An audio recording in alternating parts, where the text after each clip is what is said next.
Good morning friends. अब आज हम लोग जो है एक नए टॉपिक पर बात करने जा रहे हैं और उसका नाम है armed forces special powers act, यानी सशस्त्र बल विशेष शक्तियां अधिनियम। और ये हाल के दिनों में जो है चर्चा में भी रहा है। नागा हिल्स के बारे में आपने सुना होगा, जो कि आपको मणिपुर के रीजन में मिलेगा। और वहां पर जो है यानी कुछ जो है एक्सीडेंटल किलिंग्स हुई आर्म्ड फोर्सेस के द्वारा, सशस्त्र बल के द्वारा, और जिसके परिणाम स्वरूप वहां से इस अफसपा कानून को पूरी तरह से हटाने की मांग चल रही है। और इसी पृष्ठभूमि में हम लोग जो है अफसपा कानून के इतिहास को देखेंगे और इसके जो है मतलब प्रोविजन को भी देखेंगे, यानी इसमें कौन से महत्वपूर्ण प्रावधान है और इससे जुड़ी हुई जो है महत्वपूर्ण जो है समितियों एवं आयोगों के रिकमेंडेशन यानी सुझावों को देखेंगे, जो कि अफसपा कानून के लागू होने के बाद जो किलिंग्स हुई हैं, जो हिंसा हुई है, उससे निपटने के लिए सुझाव विभिन्न समितियों और विभिन्न आयोगों द्वारा प्रस्तुत किए गए थे। जिसमें आप देखेंगे कि आपको बीपी जीवन रेड्डी कमेटी 2005 की मिलेगी और उसी कड़ी में आपको 2013 की संतोष हेगड़े कमेटी मिलेगी। और उसके बाद जो है वर्मा कमेटी भी जो है अफसपा कानून से उत्पन्न विसंगतियों को दूर करने के लिए, अपने सुझावों को सुझाने के लिए बनाई गई थी। और अभी हाल फिलहाल में आप देखेंगे कि जो मिनिस्ट्री ऑफ होम अफेयर्स है, यानी गृह मंत्रालय, उसने भी जो है एक कमेटी गठित की थी, जिसके सुझावों के आधार पर ही फिलहाल आप देखेंगे करीब 3 राज्यों में, जिसमें असम और मणिपुर भी शामिल है, नागालैंड भी आपका है। इन तीनों राज्यों में आप देखेंगे कि उसने जो अफसपा कानून का जो विस्तार था, जो विस्तार क्षेत्र था, उसको काफी कम कर दिया है। और ये आप देखेंगे कि ये जो रिड्यूस किया गया है, जो अफसपा के क्षेत्र में कमी की गई है, वो 1 अप्रैल से लागू हो जाएगा। ऐसा अनाउंस जो है मिनिस्ट्री ऑफ होम अफेयर्स द्वारा 31 मार्च को किया गया था। तो इसमें आप देखेंगे कि जो अफसपा कानून है, अफसपा कानून आप देखेंगे तो स्वतंत्रता से पूर्व ही ये लाया गया था और एक अध्यादेश के तौर पर लाया गया था, यानी ऑर्डिनेंस। तो स्वतंत्रता से पूर्व चूंकि लाया गया था, तो स्वाभाविक सी बात है कि इसको लाने वाले ब्रिटिश ही थे और इसे 1942 में लाया गया सर्वप्रथम, ताकि जो क्विट इंडिया मूवमेंट था, यानी भारत छोड़ो आंदोलन, उसमें जो है इसको लागू किया जा सके। उस आंदोलन में जो है इसको लागू करके और विभिन्न आंदोलन से जुड़ी हुई गतिविधियों को अपने काबू में किया जा सके। और इसके बाद आप देखेंगे कि 1947 में जब भारत का विभाजन होता है, तो उस समय जो है विभाजन से उत्पन्न जो परिस्थितियां थी, यानी इंटरनल सिक्योरिटी चैलेंजेस, यानी आंतरिक सुरक्षा चुनौतियां जो थी, उनसे निपटने के लिए इसी 1942 के अध्यादेश के आधार पर ही करीब चार जो है अध्यादेश और लाए गए, जिस जिसके लिए जो है एक आधार साबित हुआ। और उनमें से एक था असम डिस्टर्ब एरियाज एक्ट था, और जो कि 1955 में बना था। और उसी के आधार पर जो है 1958 में एक एक्ट आया, जिसका नाम था armed forces Assam and Manipur special powers act 1958। 58 1958। और इसी के तहत जो है जो नागा हिल्स आप देखेंगे मणिपुर में, नागा हिल्स और उसके सराउंडिंग यानी उसके आसपास के जो रीजन है, एरियाज हैं, एडजॉइनिंग एरियाज, वहां पर जो है यानी जो गतिविधियां हैं, इंसर्जेंसी गतिविधियां, उनको कंट्रोल करने के लिए इसको वहां पर लागू किया गया। और नागा हिल्स जो है ऐसा पहला क्षेत्र था स्वतंत्रता के बाद जहां पर अप्सपा को लागू किया गया। और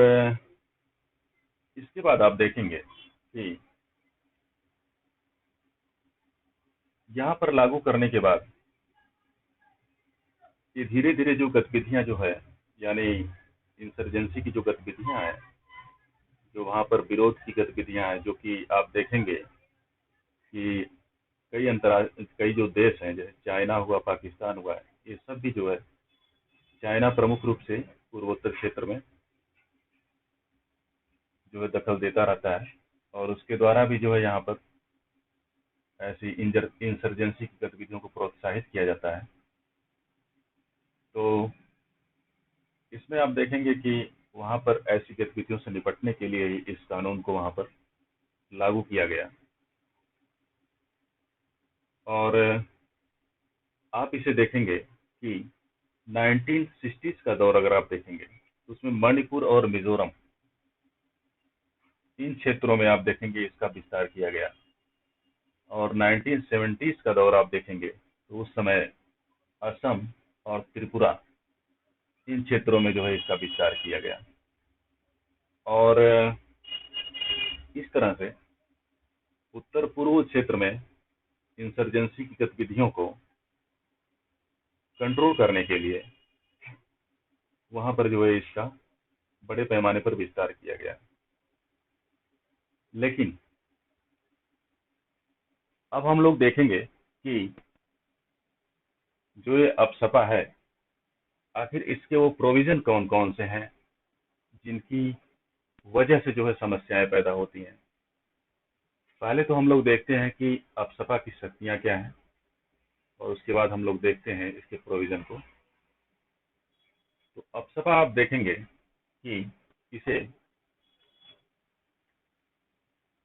इसको लागू करने का जो अधिकार है, तो सेक्शन 3 ऑफ अप्सपा यानी अप्सपा के अगर सेक्शन 3 को देखेंगे तो उसमें आपको मिलेगा कि जो राज्य के गवर्नर होते हैं और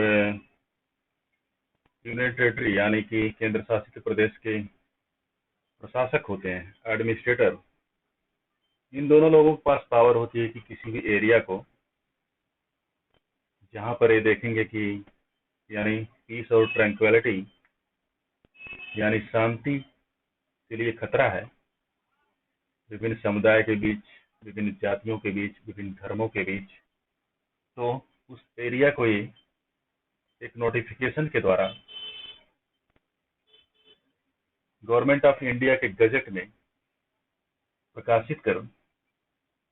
उस एरिया को जो है डिस्टर्ब एरिया के तौर पर घोषित कर सकते हैं। और इसके बाद जो है सेंट्रल गवर्नमेंट के पास पावर होती है कि वहां पर जो है अपनी आर्म्ड फोर्सेस को जो है डिप्लॉय कर सकती है, यानी कि लगा सकती है, ताकि वहां पर जो है शांतिपूर्ण क्षेत्र को बहाल किया जा सके। और ऐसे में आप देखेंगे, हालांकि जो है नागा हिल्स का जो रीजन है जो मणिपुर में पड़ता है, जिस समय यहाँ पर जो अप्सपा लगा था उस समय ये नागा हिल्स वाला पार्ट लार्जर असम का ही पार्ट था। और ऐसे में हालांकि बाद में आप देखेंगे तो अप्सपा को न केवल उत्तर पूर्वी क्षेत्रों में बल्कि उत्तर पश्चिमी क्षेत्र भारत के, जिनमें आपको जम्मू एंड कश्मीर और पंजाब भी मिलेगा, वहां पर भी लागू किया गया। वहां पर भी आतंकवादी और जो है इंसर्जेंसी यानी कि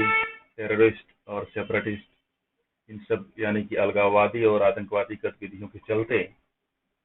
जम्मू कश्मीर में भी आप देखेंगे जहाँ पर 1987 में जो है ये गतिविधियां जब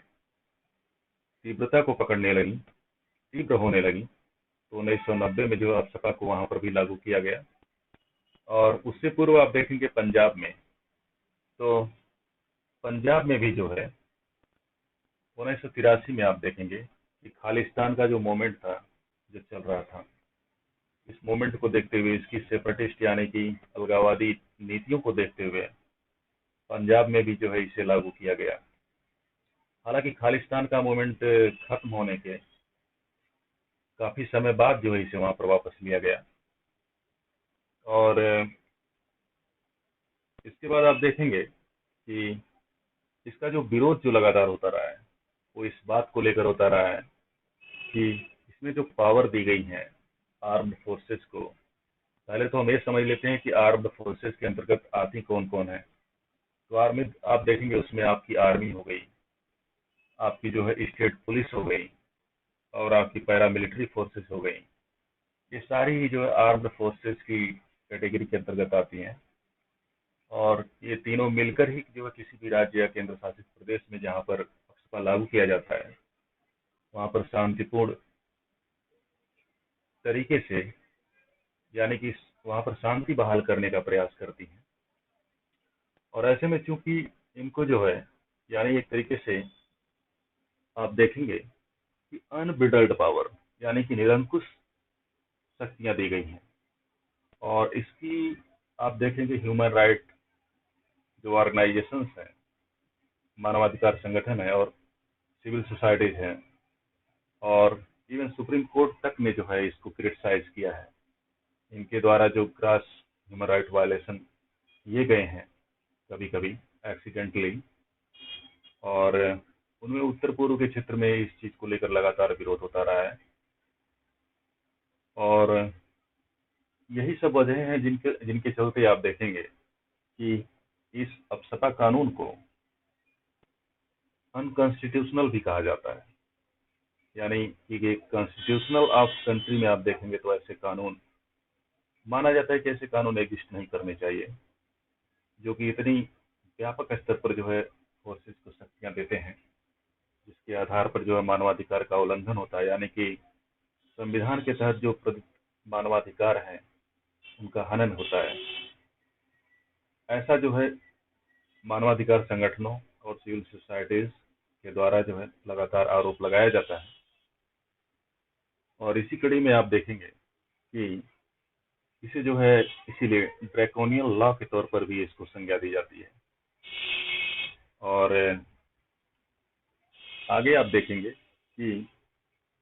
इन सारी वजहों से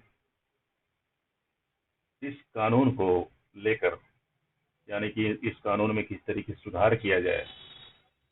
और किस तरीके से मतलब कि लोगों की चिंताओं को दूर किया जाए, इसको ध्यान में रखते हुए कई कमेटियां, कई आयोग गठित किए गए, जिन्होंने समय समय पर जो है अपने सुझाव दिए। और उनमें से कुछ महत्वपूर्ण सुझाव जिन्हें लागू भी किया गया, और उसका परिणाम कुछ हद तक सकारात्मक रहा है, लेकिन अभी पूरी तरह से जो है उस पर और अमल करने की आवश्यकता है। उनमें से आप देखेंगे एक कमेटी है जो कि बीपी जीवन रेड्डी कमेटी है, और ये 2005 में गठित की गई थी। इस कमेटी ने तो पूरी तरह से इसको रिपील करने की बात की थी, इस अफसपा कानून को पूरी तरह से जो है इसको हटा देने की बात की थी।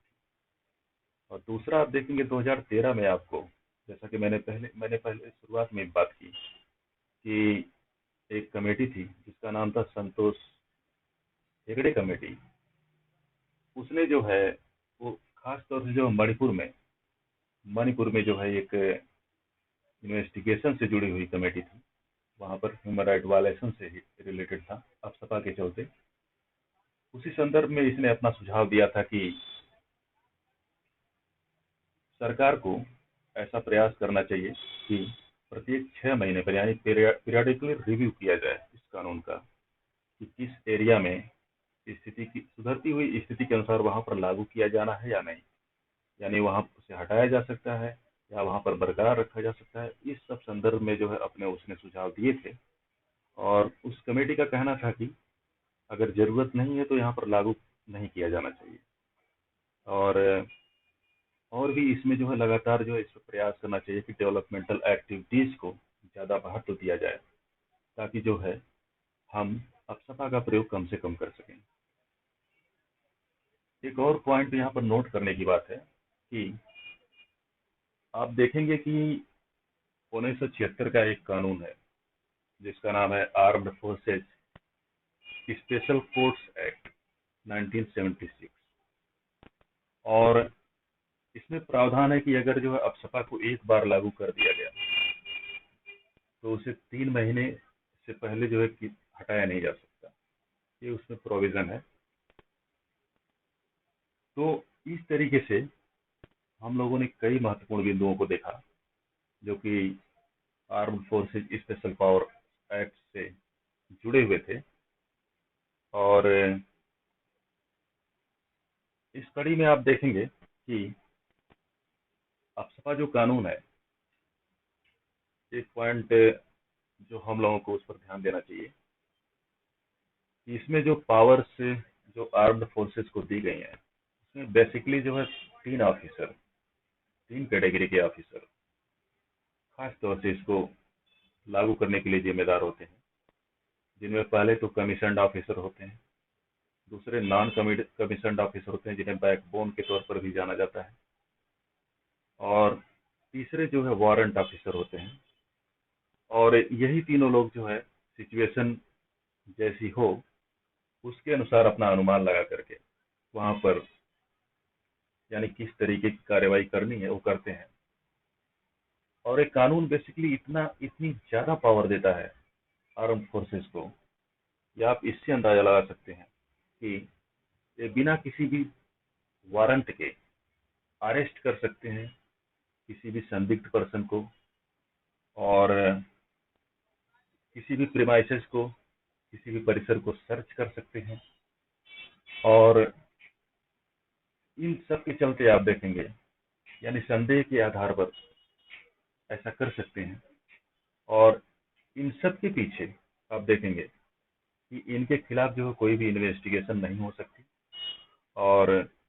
कोई भी मतलब कि लीगल एक्शन नहीं लिया जा सकता इनके खिलाफ, और इसके लिए जो है सेंट्रल गवर्नमेंट से जो है परमिशन लेने की भी आवश्यकता नहीं है। तो इन सब पॉइंट्स पर आप देखेंगे कि ये जो कानून है armed forces special powers act, इसके हम लोगों ने पास्ट प्रेजेंट की बात की। अब हम लोग फ्यूचर की थोड़ा सा बात करते हैं कि जैसा कि अन्य कई कमेटियों ने जो सुझाया है उस आधार पर जो यानी डेवलपमेंटल एक्टिविटीज को ज़्यादा से ज़्यादा बढ़ावा तो देना ही चाहिए, और साथ में कि जो 6 महीने पर पीरियाडिक रिव्यू है उसे जो है प्रभावी तरीके से लागू करना चाहिए। और अभी हाल हाल का जो डेवलपमेंट है उसमें हमने पहले बात की है कि सरकार ने इसी कड़ी में आप देखेंगे पीरियाडिक रिव्यू के तौर पर ही जो अभी नागा हिल्स के रीजन में वहां पर पूरी तरह से अपसपा कानून को हटाने की बात की जा रही थी, तो वहां पर सरकार ने कदम ऐसा उठाया है कि जिन क्षेत्रों में जो है स्थितियां सुधरी हुई हैं वहां से इस कानून को पूरी तरह से हटा लिया जाए, और जिन क्षेत्रों में नहीं सुधरी हुई हैं वहां पर अभी बरकरार रखा जाएगा। और ये लेटेस्ट अनाउंसमेंट जो है मिनिस्ट्री ऑफ होम अफेयर्स के द्वारा 31 मार्च को जो किया गया, जिसे 1 अप्रैल से लागू कर दिया गया है। और इस कड़ी में आप देखेंगे कि असम, मणिपुर और नागालैंड इन क्षेत्रों से पार्शियल तरीके से यानी कि जहां पर स्थिति सुधरी हुई है वहां से इस कानून को रिपील किया गया है, हटाया गया है। तो आगे जो है हमें इस पर भी ध्यान देने की आवश्यकता है कि हमारे जो इंटरनेशनल रिलेशन है वहाँ पर भी हमें डिप्लोमेटिक एफर्ट जो है प्रभावी तरीके से करने पड़ेंगे, ताकि जो है अंतर्राष्ट्रीय हस्तक्षेप के द्वारा समुदाय आधारित, जातिगत आधारित, धर्म आधारित इन सब जो है यानी कि इंसर्जेंसी गतिविधियों को बढ़ावा न दिया जा सके। इसके लिए हमें म्यांमार हो गया, पाकिस्तान हो गया, चीन हो गया, इनके साथ हमें अपने संबंध जो है बेहतर करने पड़ेंगे। हमें म्यूचुअल ट्रस्ट डेवलप करना पड़ेगा सिटीजन टू सिटीजन का, और और आगे बढ़ानी पड़ेगी, ताकि हम लोग जो है इन सब चीज़ों पर जो है और प्रभावी तरीके से कार्य कर सकें। तो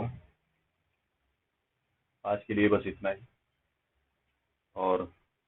आने वाले समय में हम लोग जो किसी और मुद्दे के साथ भी उपस्थित होंगे। तब तक के लिए धन्यवाद आप लोगों का। लेकिन आप लोगों को क्लास अगर हमारी पसंद आ रही है तो आप लोग जो है इन वीडियोज़ को जो है लाइक कीजिए, कमेंट कीजिए और हमारे यूट्यूब चैनल को सब्सक्राइब कीजिए। Thank you so much.